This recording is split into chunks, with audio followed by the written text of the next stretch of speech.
So, morning, everyone. Welcome to the couples online session today. I just want to quickly go through the preamble for the session. So, this upcoming couple session will explore deeply personal and sensitive topics, including sex, sexuality, nakedness, trust, secrecy, shame, and sexual betrayal. If you are and triggers, there will be triggers. If you are betrayed spouse, some of the content may be triggering or emotionally overwhelming. Please remember, a trigger is not a sign of weakness. It is your nervous system signaling that a part of you still needs care, healing, and understanding. In a supportive environment like this, triggers can become powerful opportunities to explore wounds with compassion, to gain deeper insight into your story, and build new paths of empathy and connection with your partner. You are not alone on this journey. Please feel free to take breaks, step away, or process with a support person if needed. The content shared in this session is for educational and support purposes only. While we strive to create a safe and respectful space, Grace Online cannot be held responsible for any emotional distress, discomfort, or relational tension that may arise during or after the session. In other words, popcorn or slow cooker. Please participate at your own discretion and seek professional help if needed.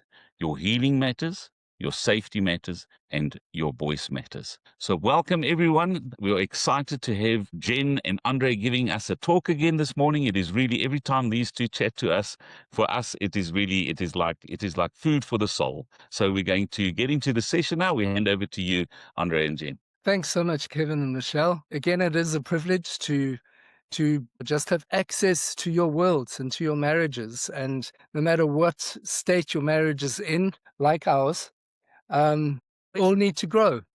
And it's always just such a privilege to be able to share what has sometimes worked for us. And I just want to be upfront that Jen and I haven't got this 100%. Every time we prepare something, we learn something new and we apply something new. So that's our prayer for you this morning. And just for you to know, it's one beggar showing another beggar some good food. And so that's what it's about this morning. But before we carry on, Jen's just going to pray for us, if that's okay with you. Father, I thank you that you are the creator. You know us inside out and back to front. And I ask for your kindness and grace for the morning, that you would help us to know how to love ourselves and to love each other. Thank you for the time that we have now to invest in our marriages. In Jesus' name. Jesus' name.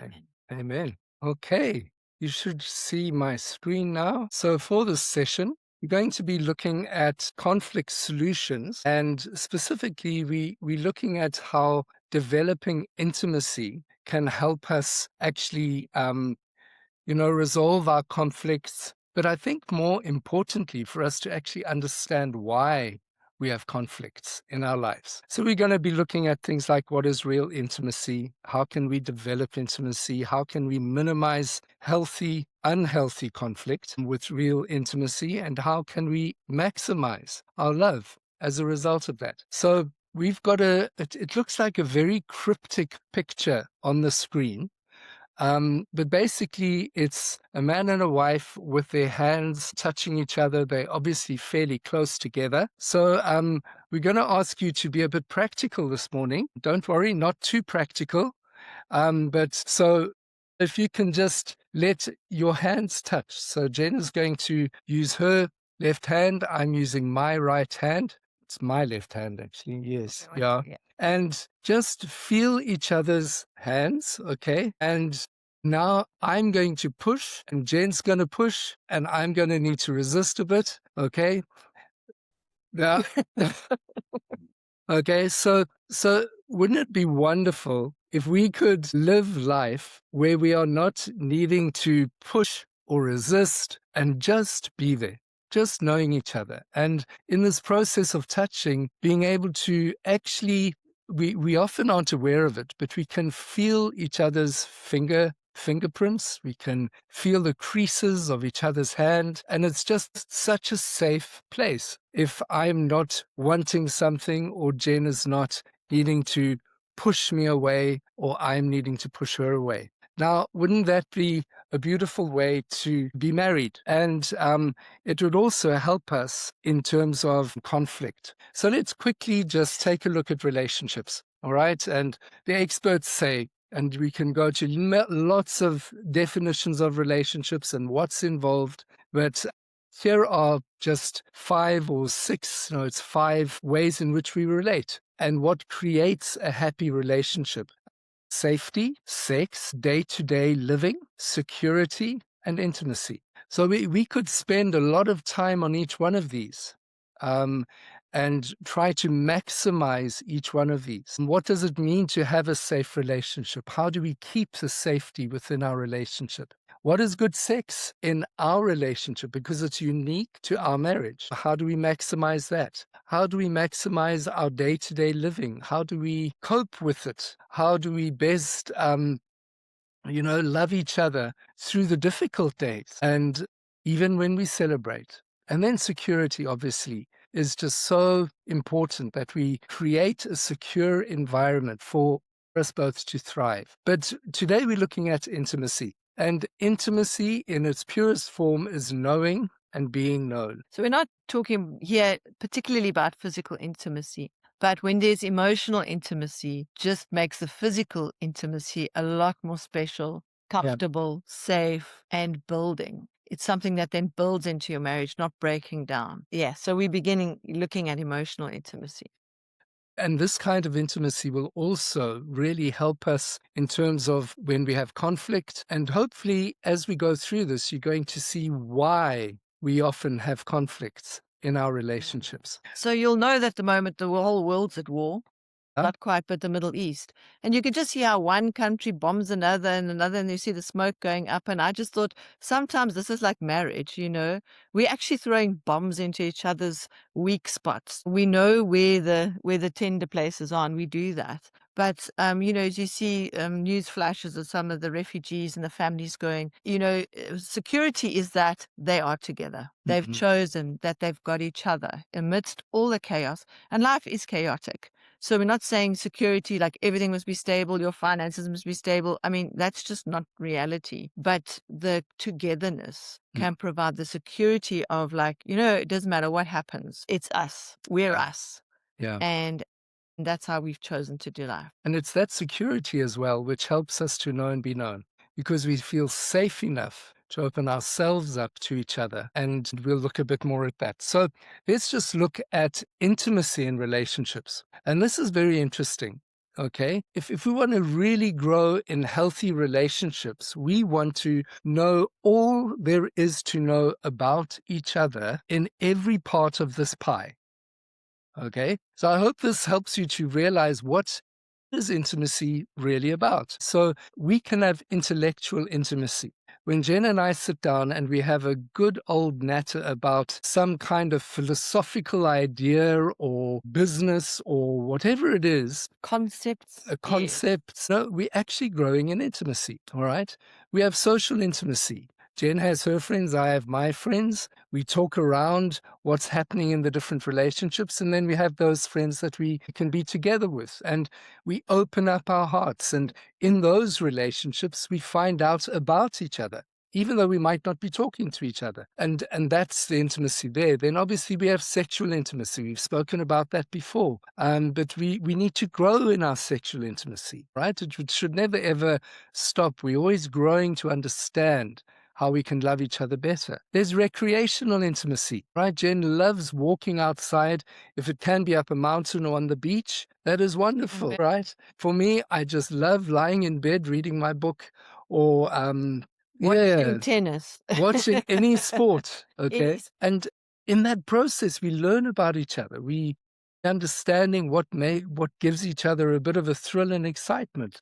Release each other into that. Yeah, and then there's emotional intimacy. I understand when there's a trigger and what it's going to do to Jen, and therefore I can be kind in that. And she can also be kind to me when she knows that I'm going to be triggered. Family intimacy, right?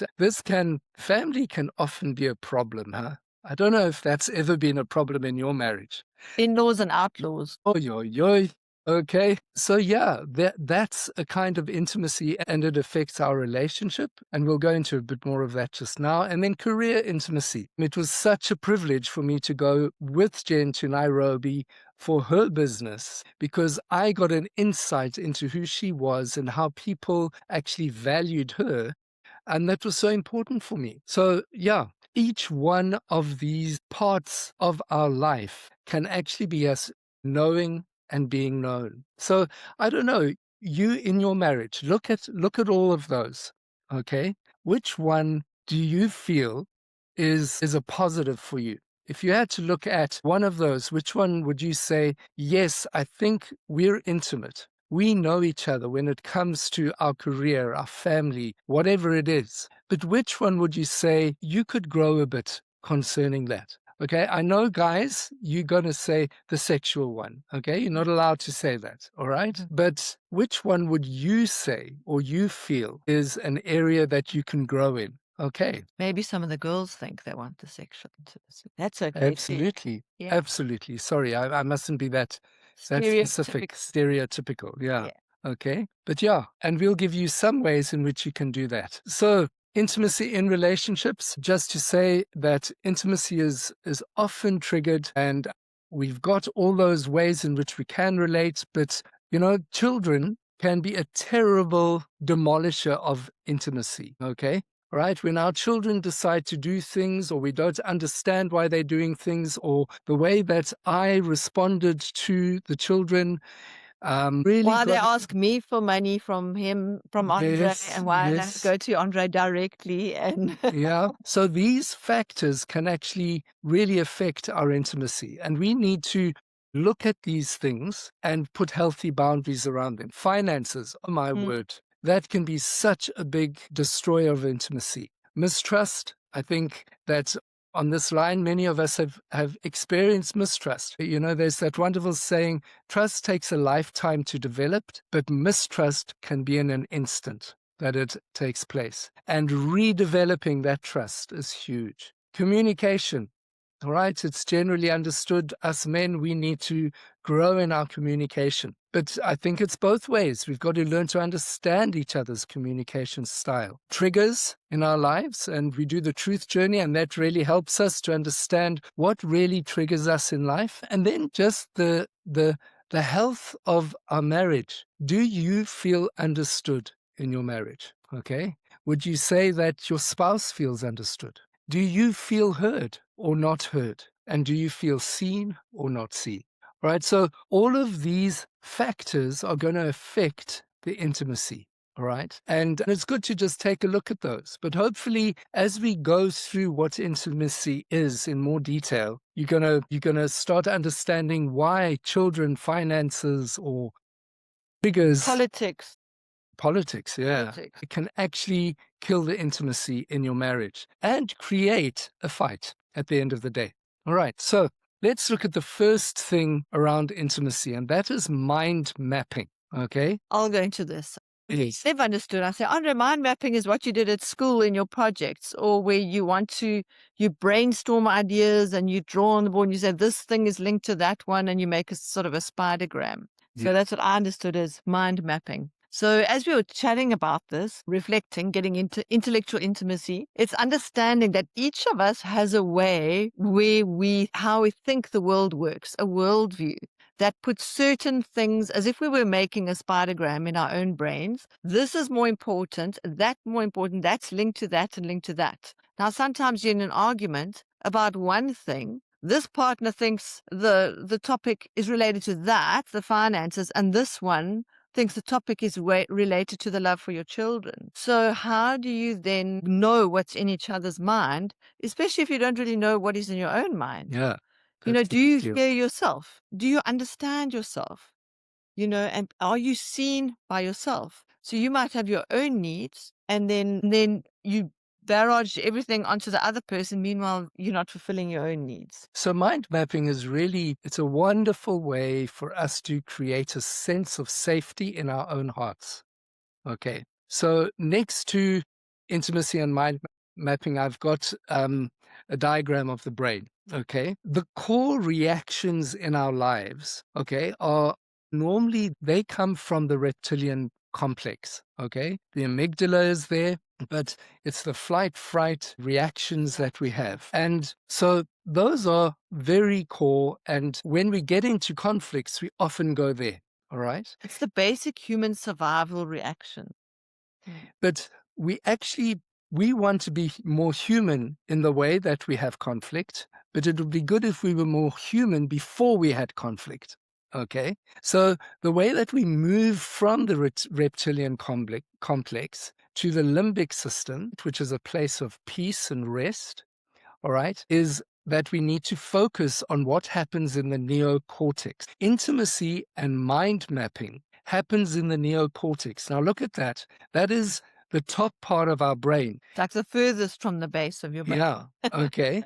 And do you know that animals do not have a neocortex? So this is what sets us apart from animals. This is what makes us most human and most like God at the end of the day, is our ability to map our mind and understand who we are first. Okay? So what is mind mapping? It's when partners can map their own minds in front of each other while letting the partner map their mind as well. So, for instance, if you had a glass wall between the two of you and now you've got your Koki pen, so instead of writing on a whiteboard, you've got this glass wall between each other. And now you're putting your ideas, your worldview onto this, doing like your old spidergrams, but you can see through what the other person is drawing on their side. So it's a kind of each one is being awareness of what you're putting in place, but you're aware, oh, that's very important to my husband. That one actually doesn't really mean very much. But understanding not just what is there, but also why it's there. And that's where we get to unpacking our stories. So just another example is just even this morning, we got up early, okay, and Jen said she needed to shower and wash her hair. I think Chris knows a bit about this, before we started. And I thought, well, what is that about? Okay. I didn't understand her mind map.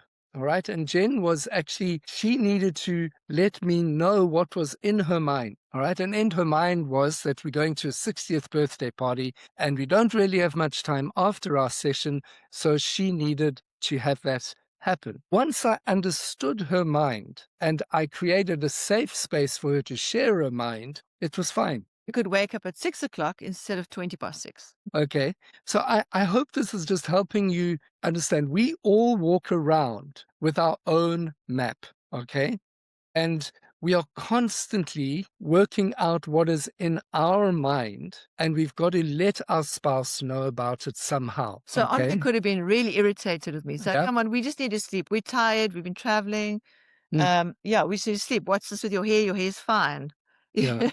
Yeah. Some of you people will be laughing, some of the girls. But it could have created conflict. But just the knowing helps one to understand. So here we just have very, very simple vocabulary. So okay? if we wanted to have sex later this morning, Yes. yes. If we had fought over how late we sleep and how late the alarm clock goes on and whatever, or fighting over who's going to Yeah. be late for someone hates being late for anything, it's going to create conflict. That is not going to make a good environment for physical intimacy later in the day. So you can see how these little, don't go bombing each other when you can actually reveal what's happening on your. And I'm very excited because I hear there's something on the cards later. Anyway, so let's just go intellectual at the moment. Okay, all right, intellectual intimacy. Okay, so there's just some very simple vocabulary, okay? I needed to say, I hear that you want to, wake up early to get your hair done. What does that mean? Okay, I see that you are very tired. Help me understand. Instead of you just want to wake up, you just want to, take away the joy of waking up late in the morning and being ready and all. Okay, you obviously those pronouns are so unhelpful. Yeah, okay, you so pointing instead of I hearing. I hear. I'm Tell me hearing. more about. Let me know. Why are you thinking that? How can we do this better? All right. Instead, you do it better, man. Just stop it. Okay. And how often do we try to say that? Okay. And then just what about us sometimes? What about us? Instead of, I want this and I would like this for us. Okay. Well, your mother's putting pressure on us to do this and this. Well, what about us? What about us? Okay. So very, very simple vocabulary that can change so much and just take a bit of heat out of those moments where we start having conflict. Then just for us to understand that there are different kinds of intimacy. And I'm just going to look at two of them here. There's other or reflected validated intimacy versus self-validated intimacy. Okay, so let's look first at the other reflected validated intimacy. That is, In other words, it's up to the other person. okay, there you go. Jen just puts it simply. Okay, here we have it. There you go. Okay, so it's basically if I am living from a space where I only need, or I believe that it's more important to have other validated intimacy, and Jen does not do that, oh heck, that's a gemors. Then everyone else must make you feel good about yourself. Yeah. And self-validated intimacy is where I am able to mind map my own thoughts and feelings and emotions, all right? And I'm able to validate myself, okay? So whether Jen notices me or not, that is a bonus, or it's okay. It's just what it is. Okay. And so we really needing to build our self-validated intimacy. And this is quite hard if you don't know who you are. If you don't understand that you are loved and that you are unique. And so I don't know how people do this without faith and Yeah. without knowing the Creator intimately, but saying to that, I need to do, if I feel like I'm of no value, this is going to be a little bit harder. And sometimes we need to realize, okay, I've got a very low self-esteem. Let me look at that. What can I do to help get rid of these lies? Yeah. What truth can come into this space so that I can break off the shame? Because you can't just say, oh, I'm not going to believe that about myself. Somewhere your story needs to change. You need to see your story differently, from traumas, from things in your childhood, from things that happen at school or varsity. Yeah. Or non-varsity. Okay. So then another thing, and this is again what David Schnarch, who is a very good writer on intimacy and desire, he says that it would be so helpful for couples to realize that when they have conflict, they have a choice. They can either allow the conflict to be a meeting moment or a gridlock. Okay. So when we have a conflict, we can either push it and push it and push it to the point where it is a gridlock, and it is so difficult at that point to actually separate and see the truth, okay? And what would it be if when we have a conflict, we're able to become those hands where I'm not wanting Jen to understand everything.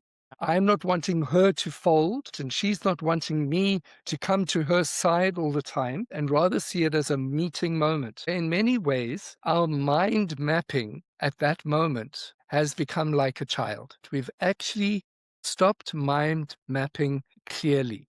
It's what do I want? Yeah. So what I want. What So do you want? where have we gone? We've gone to our reptilian and limbic system, okay? And it's in those moments where if we are aware of this, we can actually stop and we can say, let's become more like God. Let's become more human, right? Let's go to the part of our system that is so, so, so precious and good, and actually mind map. Why am I perceiving this way? Why am I forcing myself? Okay. But the way that we don't get to those gridlocks is if we are mind mapping all the time. If we are understanding ourselves, if we are becoming self-validated, if we are using that vocabulary, okay, and if we are allowing each other to mind map each other well. So it sounds very complicated and hard work. So yes, it does involve wanting to change, and change is always difficult. Whatever you want to change, whenever you want to learn something new, it's going to create something that's hard.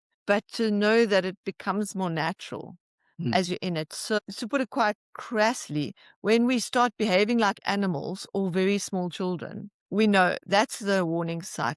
It's, bell tells us, oh gosh, we've got intimacy issues, but I can commit to myself to say, I need to work on that. What is going on there?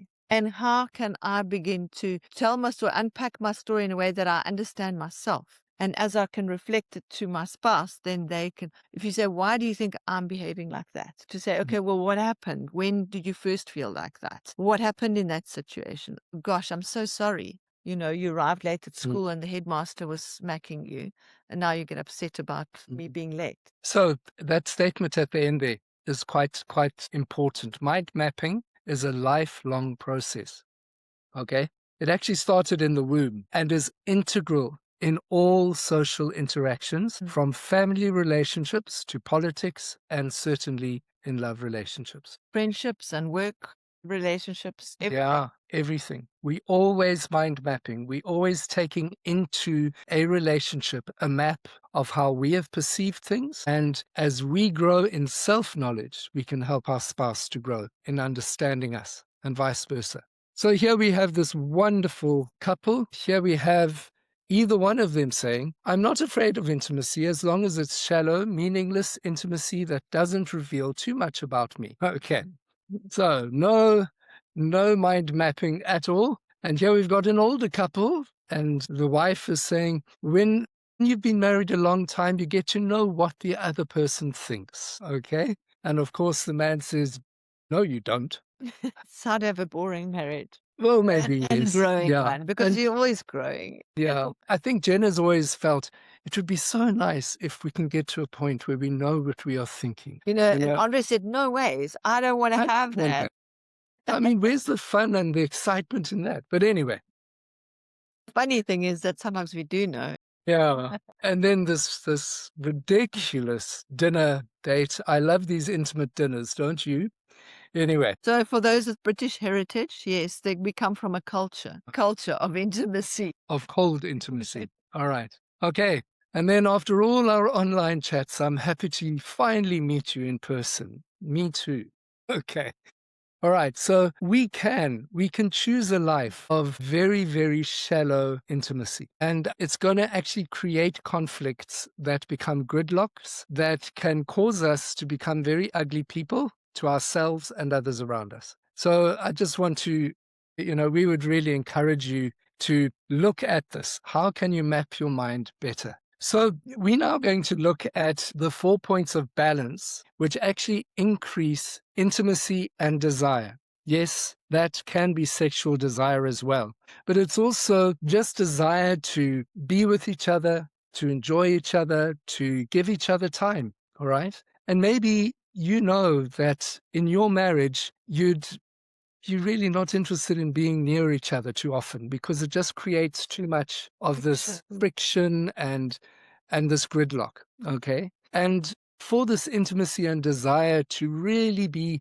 maximized, there are 4 points of balance. And we're not going to go through all of them, so don't worry. We're only going to go through the first 2. All right. So the 4 of them are a solid yet flexible self. The next one is a quiet mind, calm heart. The next one is a grounded responding. And then the last one is a meaningful endurance. Okay. So these 4 pillars, okay, if we can work on these with our mind mapping, and actually our mind mapping takes us into understanding these 4 pillars. If we can really work at these 4 pillars, we are going to find that our conflicts become meeting moments rather than ugly gridlocks. Okay. So that's the heart behind this. Okay. So let's look at that first one, a solid yet flexible self. All right. It sounds a bit like a contradiction in terms. If I'm solid, then how can I be flexible? If I'm flexible, how can I be solid? All this kind of stuff. I think of a front row rugby player doing yoga. Sorry. Oh, here we go. Okay. Or ballet. Yeah. Right. Yeah. Okay. But yeah, it's being clear and confident about who you are. All right. Again, it's so much about us having self-knowledge. Who am I really? What do I really believe? Is this true? Okay. Or is there a lie hidden here that is actually, taking the life out of me? It's being strong in who I am so that I can be kind and give up my way. All right. Yeah. And I think this is where people pleasing can just Mm. undo this. When we're so swayed by pleasing people, fitting into what they want, whether it's our friends or our family or our neighbors or our bosses, Family. continual pressure to be who they need us to be. And there comes a time to just say, actually, you know what, this is who I am. And so there will be some disagreement. Because when you put in, but say that actually, I'm not going to be moved by that. Somebody's going to be unhappy, and let it not be your spouse. So, yeah. And Yeah. I think that's we're in a season of also finding our work pressures getting lots. And I'm sure you also in similar situations, but you eventually have to say, no, this is more important right now. This is going to be more important. Yeah, but we are more important. We are more important. Say, sorry, but my deadline, I can't make the deadline. I'm going to be 3 hours late. Yeah. Not for a meeting, but for a whatever proposal or Yeah. something. So what we're speaking about here is that being clear and confident about who you are, one of those things would be that our marriage is a priority, that I've chosen this marriage. Jen didn't force me to get married to her. Mm-mm. And after 36 years, if marriage is not a value and an important thing that I want to initiate on, well, that would be very, very sad. So if I find myself in that position, I need to go back and become confident. And why do I need other things? So that's external validation. Why do I need Mhm. these other things that are putting pressure on our marriage be more valuable than our relationship? Then the third point there, I'm willing to change, but not at the expense of my basic values. All right. And I think that's where in marriage, and obviously we do a lot of pre-marriage counseling, it's really getting to the values of our lives. And I mean, we marry couples. We don't marry them. They get married with us. Okay, but we find couples that actually come from the same socioeconomic bracket, but their values are often very, very different. And so we really needing to go down and dig deep and say, well, what is my value about marriage? What is my value about Sex. sex? Yeah. My value on politics? What is my value on Who takes out the rubbish? intellectualism? Who Yeah, takes out the rubbish? even on academics. It's incredible how just those values can actually shift things. But we can't all do it before we're married. All right. So as we get married and as we grow in our relationship, we start seeing these values pop up. And we've actually got to then say, well, that was a value I grew up with. Is it one we want in our marriage? Okay. And that's a wonderful discussion. And it's helpful to get to some kind of resolution. This is where one has to be ready to let go. That's why it says, leave your father and mother. Yeah. And you become one to realize, we're going to create a family or a couple that is unlike what we experienced before. We don't say, because at the end of the day, you want the kind of marriage, you'll end up wanting the kind of marriage of the people you validated the most before you were married, or valued the most before you were married. And how do we say, let's just let that go, both of us let it go for something much better, which just looks more like us, has a fragrance of us. Yeah. And so, it's creating a safe space to hear different opinions because you're secure in who you are. Wouldn't that be cool? Okay. Jane can say something that is so, so, so, so different to the way I feel and think. And it's like water off a duck's back because I'm solid. Okay. And that's where we want to get to. And I just think this Romans 8:28 scripture really is helpful here. And we know that in all things, God works for the good of those who love him, who have been called according to his purpose. All right? If we really, really know this, then our opinion, our way, the way that we've mind mapped for years, actually is secondary to our marriage being an expression of the Trinity as it was made to be. And God, he will work all things together. Even those gridlocks can be worked out for good, because at some stage the gridlocks get so bad, you need to decide, do we want this marriage? Yeah. Or don't we? And those gridlocks, and we've been there, and to actually say intellectually, do we want this? And then to say, yeah, but this is going to take work. I'm going to have to give up who I think I am. Yeah. So the nice thing about this is that it's an adventure of self-knowledge, because, so if you decide, I'm fine, but you just accept me as I am. We expecting unconditional love, but we actually just don't know. Yeah. Unconditional love, is you're going to grow in that, and it comes from understanding, but knowing that a gridlock in God, it can be worked out for good in our lives. Okay, so we've got to wake up. So everybody, please stand up. Okay, let's all stand up. All right. Okay, and now we're going to give. I don't know what Kevin's going to do. And those that don't have your spouse partners lie with in you, bed, or okay, gonna be fine. maybe get a teddy bear or something. Okay, now you're going to give each other a hug. All right. So come on, let's give each other a hug. All right. Okay, now we're going to give each other a balanced hug. All right. Now feel that, a balanced hug, okay, where there's no giving or taking, there's just a sense of being together, all right? Okay, now husbands, you're going to want something from your wife, so you're going to show her with your hug. Okay, all right. Wives, you want something from your husband, show him with your hug. Whoa, okay, all right. And so, guys, I just want to make sure, sorry, let's just make this clear. So come, Too much coffee. stand up here now. All right. So it's very interesting. I know how Jen's day has been when she comes to give me a hug and she comes over my shoulders and like that. Straight away, I know, To pick me up. yeah. And sometimes we come around like this, and then I think, yeah, sometimes we want to be enmeshed a bit. But anyway, you can work that out in your marriage. And the other thing is, though, now don't be silly and analyze every hug.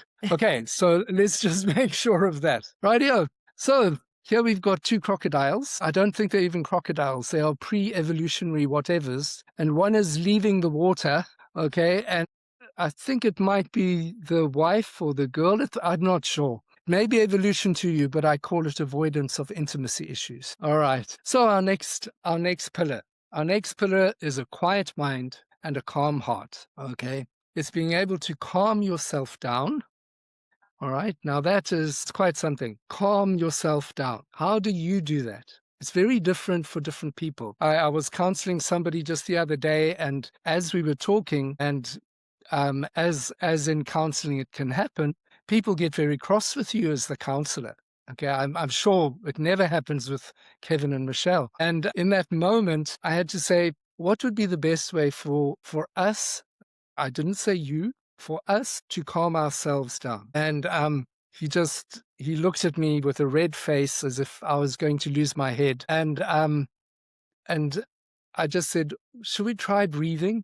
And I said, well, are you willing to just breathe with me? And we're just going to breathe 5 times and take 5 seconds in, 5 seconds out, 5 seconds in, 5 seconds out. And yeah, there's a lot of research on it. It allows the oxygen to go to the parts of our brain that have been constricted because of us being so uptight. But this is a beautiful way to actually get into a rhythm for ourselves, for us to learn that and to learn these things before we're in the heat of the moment.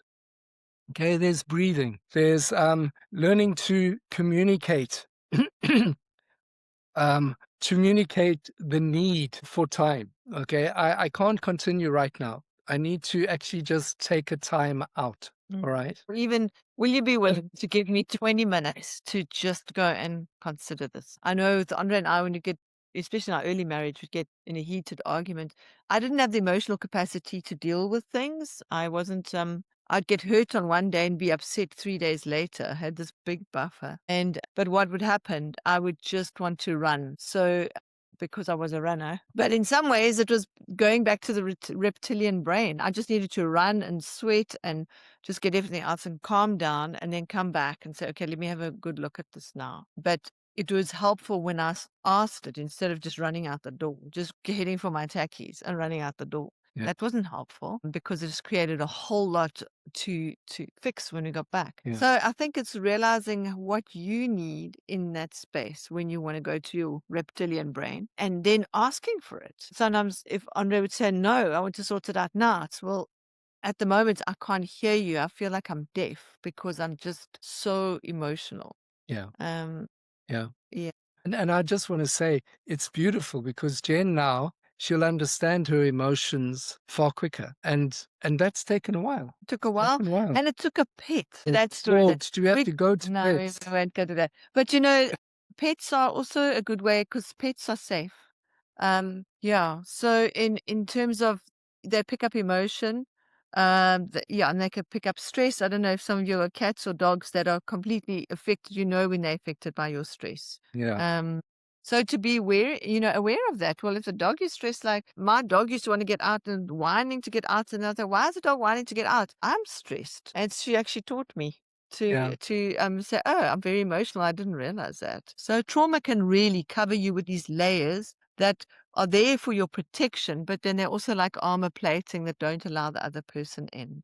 So part of the self-awareness is to work from the inside out and the outside in Yeah. to try and get some help, get some counseling, get reflection from others, but who you trust, Yeah. to do that. So that mind mapping then just helps the spouse know how to be kind to you. So Jen has spoken a bit about part of this quiet mind, calm heart is to soothe your own hurts. Okay, not be other validated. Mm. All right. I can tell Jen how hurt I am. Mm.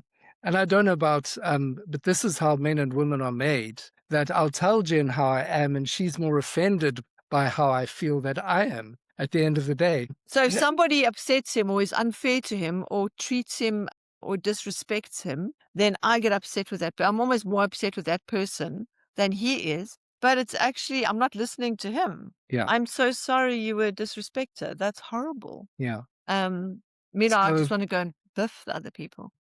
you got to have a wife like mine, guys. So I think, yeah, it's really learning how to soothe your own hurts so that when I share it with Jen, I'm not raw. I've actually been able to sit a bit, breathe a bit, understand my mind map. Why was it something that hurt me so deeply? And maybe understand where the other person came from. That's going a bit far, but certainly understanding our own mind map and why it is triggered. Okay, able to regulate your own anxieties. All right, we all will get anxious. It's not like we all have anxiety syndromes and problems. We are made to get anxious, but we've got to learn to regulate that and to put in the right mechanisms so that we can know I'm going to get anxious today because lots is happening. How can I regulate that? Okay. And then we've said this many times in the past, but to name, claim, tame, and aim your emotions. All right. Yeah.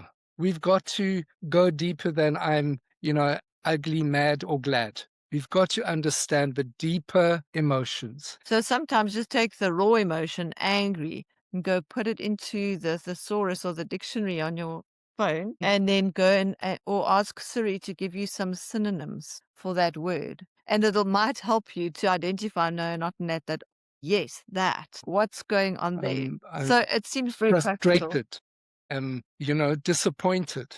Hmm. And we need to try and be more and more specific about what is going on in our minds, okay? What is going on in our emotions? What's triggering them? And then to get to the point of claiming them, taming them, and aiming them. You know that bad emotions can be aimed in a very powerful way, okay? I think a lot of missionary work in the world today is because people have taken their anger around something and they've been able to aim it in the right place. And so there is a lot of good work happening.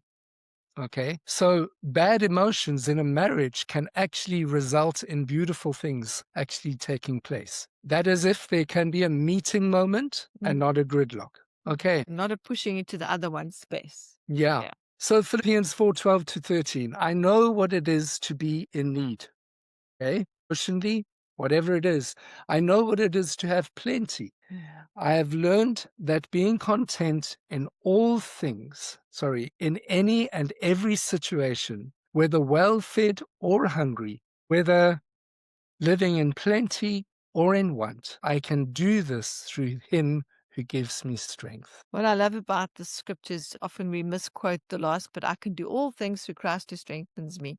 But it's actually about contentment, that it takes power, it's meekness, it's how do I put my strength under control to create contentment or my distress under control. Yeah, distress, my my anger, whatever it is. But God knows that we can do this, and He's given us the Holy Spirit so that we can do this. So those are the first two of the 4 pillars, and hopefully this is not the case in your marriage, and that today we've been able to change things. Okay, the wife saying, "Are you my shining armor, or just another guy with intimacy issues?" All right, and to feel, or And it could be the other way around. I think yeah, I was the woman with the armor, although I think Andres was buried. mine was well buried. Skin, armor was beneath the skin. Yeah, But anyway, and that's how we learn to love. and as Jen is saying, we can stereotype this, and we can say that, well, women are naturally more emotion, therefore they do not have as many intimacy issues. Well, that's not true, because often the emotions, where there's been a puncturing, and women are meant to feel more, it's just the way they're made, their emotions are just, they're not clear. They don't understand where and why they are there. So it's a two-way growth. Okay. So we finished a bit earlier than normal, but I think that's good in some ways, because we can just answer any questions around some of what we've been sharing. So over to you, Michelle and Kevin. You can direct the questions as well as maybe answer them. We were Okay. both listening at the same time. So while everybody is going to post questions, what you were saying just now about taking the time is so interesting. So the Gottmans, what they did, they approached love scientifically. They're not Christians. And so what they did for the last 30 years, they set up a love lab. And what they did was they took that they've got and they turned it into a hotel room. And they studied something like 3,000 couples over 30 years from when they first got married. Some of them got divorced, some of them stayed married. And what they did is, when these couples would go into the love lab, they would have these heart monitors, and they would measure their cortisol levels, and there would be urine tests, and there would be blood tests, and they would have these probes on their heads. But because they were there for like a period of time, 24, 36, 48 hours, they would eventually forget about all these probes.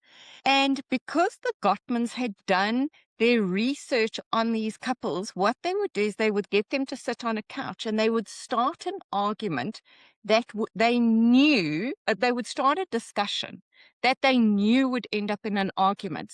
For example, they would start an argument, a discussion that would go something like this. So between the two of you, do you think a man's mother should come above his wife, or do you think the wife should come above the other way around?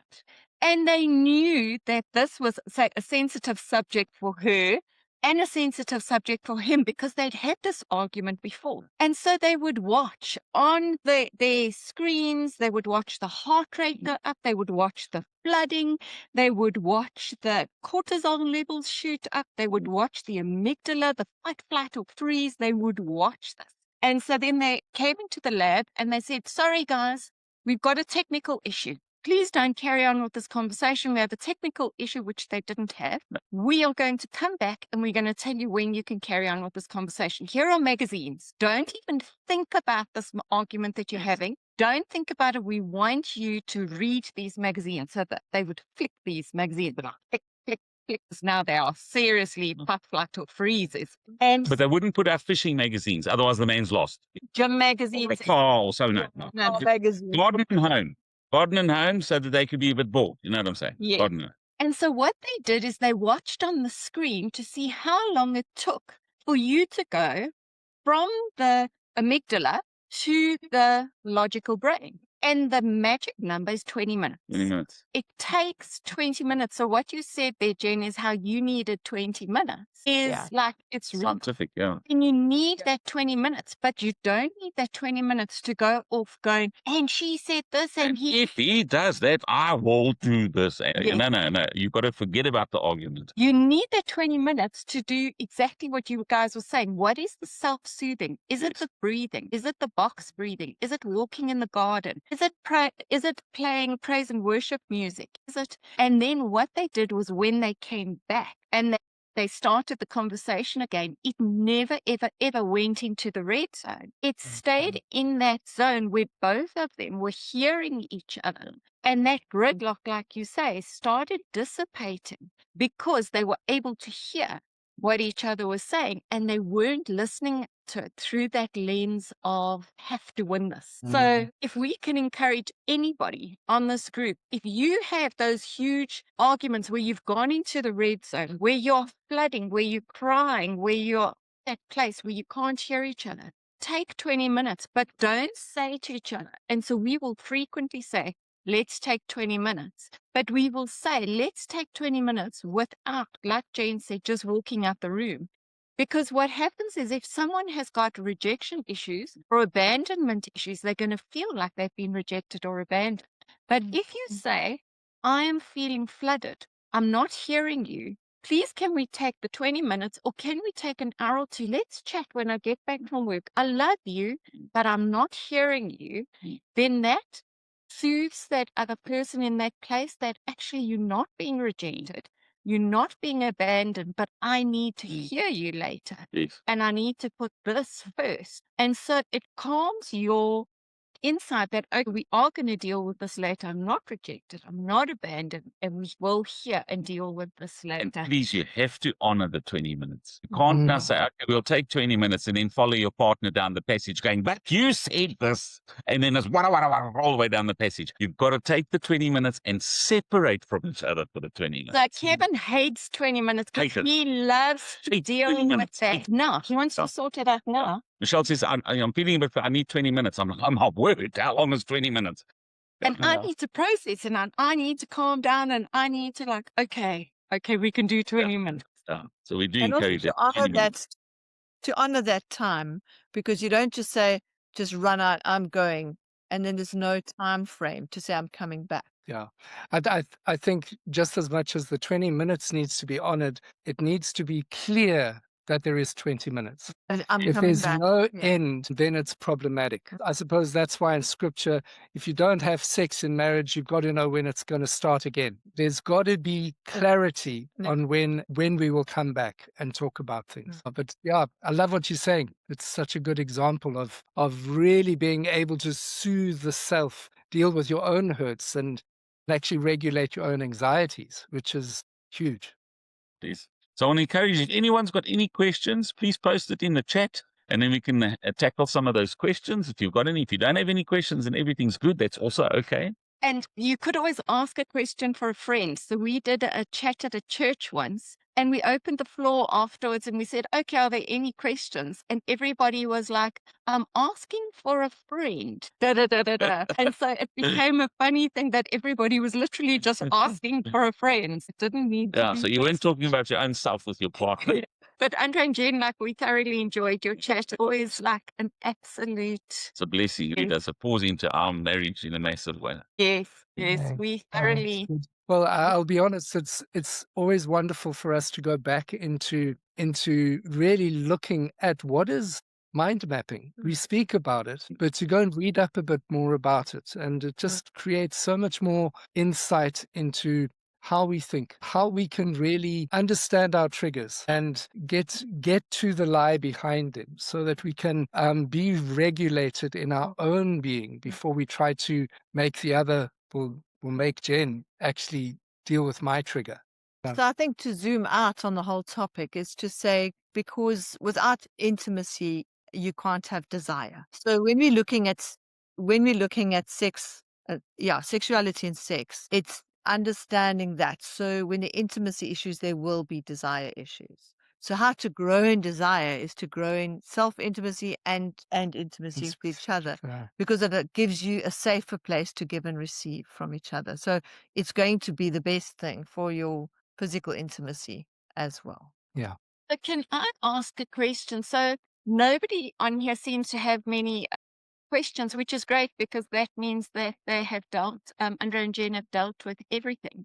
But for next month's session, can I ask everybody just in the comments, what is one thing that they would really like Jen and Andre to chat about next month? Then In the second part of this.